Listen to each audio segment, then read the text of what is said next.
Let's be honest, your brain is pretty at least that's probably the case if you clicked on this video. Perhaps your attention span is lower than ever. Maybe you can't focus for more than 5 minutes, and maybe your self-talk is incredibly negative. But there is a solution. You see, when I was about 15, before I discovered psychology and self-improvement, my brain was and yet, although I'm not perfect, 3 years on from now, I have a greater sense of mental clarity and focus and general mental well-being. And I want to share that journey with you. So this is what I would do. From day one, level 1, to improve my habits and my mindset, to eventually my brain. Who's calling me now?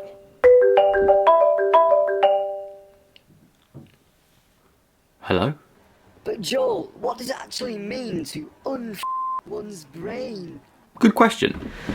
To me, our brain means improving our mental clarity and ability to think clearly, as well as our focus on the important things in life.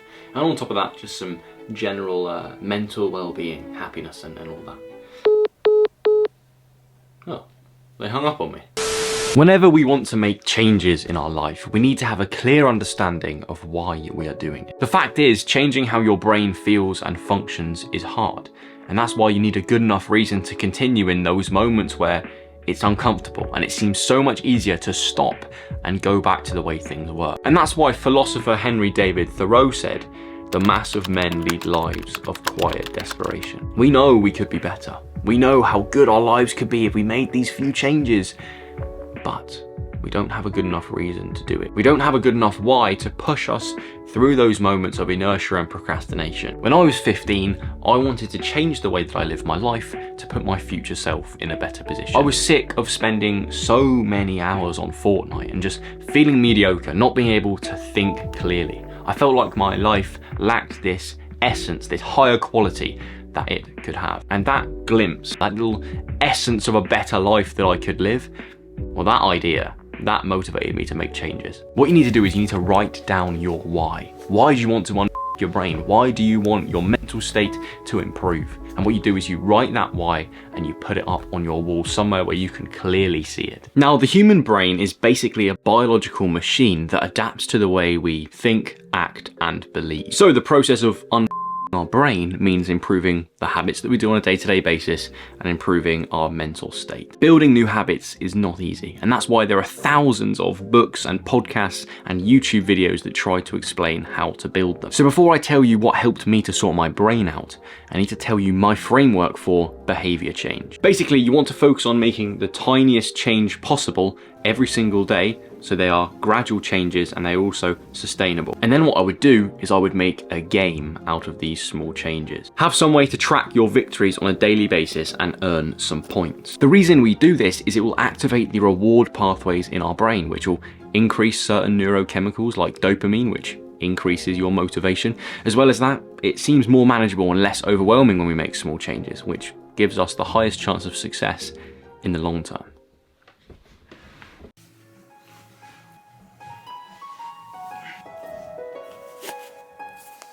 I'm outside right now, as you can probably see, and the main intention of me being outside is to literally stare at some trees. Because if I was to give my 15-year-old self one piece of advice of how to build mental clarity, it would be to make more time to do nothing. Modern humans spend a whole lot of time getting stimulated by social media, the news, and entertainment, but we don't ever swing the balance to the other side and just do nothing. Here's a test, right? In a second, I want you to pause my video and just stare at your wall for about a minute. Just stare at it. Don't do anything else. And notice the feeling of wanting to pick up your phone or do something else. Go on then, try it. Our brains are always so full of noise that it's no wonder we never have clarity and focus. You need to build time into your routine where you just do nothing. Just sit there, let your brain have some space and let it process everything that's going on. And this is where we can apply our behavior change framework and start very, very small. If you can only handle meditating for 2 minutes, 5 minutes, without wanting to stimulate yourself, then start there and just build up. Everybody can go for a 10-minute walk around the block, and everyone has got dull chores that they can do. It's possible, and it's very, very valuable. Alongside that, it would also be useful to reduce your exposure to things that stimulate your brain, and most commonly for us in this day and age, it's our ridiculous screen time. You may be happy with how long you spend on your phone, and that's absolutely cool, that's dandy. But if you're not, this is actually what I use to reduce my screen time by about 2 hours a day. Go to your settings and set a downtime where you want the majority of your apps to close on an evening. Then you can also set specific time limits per app for you to use during the day. For example, I have an hour cap on my YouTube app. Then what you do, and this is the most important thing, but the thing that you won't want to do, right? But it's absolutely essential, is that when you're setting your screen time password, you actually make someone else that you trust do that. I've got my cousin to set my screen time password, and I still don't know it to this date. As much as it can be frustrating and potentially childish to be like, oh, someone else has to set my code for me, honestly, it is so helpful because you cannot get in as hard as you might try. We interrupt this program to give an urgent announcement about goldfish. For years, people have been claiming that goldfish have a small attention span. But the real problem is human beings, who now seem to have an even smaller attention span of around 8 seconds. Our human attention is the most valuable thing that we have, and the shortening of our attention span poses a large threat to the whole of humanity. Okay, that might be a slight exaggeration, but, and it's a big but, if your attention span is poor and you cannot focus for any significant period of time, you are a bit If you want to do valuable work and get paid in our economy, or be present in your friendships, relationships, and experiences, you're going to want to improve your attention span. But how do we do that, I hear you ask? Well, the answer, in my opinion, is called single tasking. This is about doing one thing at one time with as much focus as you possibly can, avoiding all distraction. This is very difficult, especially if it's something you haven't done before, but it's a way to train your attention span. Multitasking is not really something to be proud of. In fact, if we look at how the brain works, it isn't even really that possible.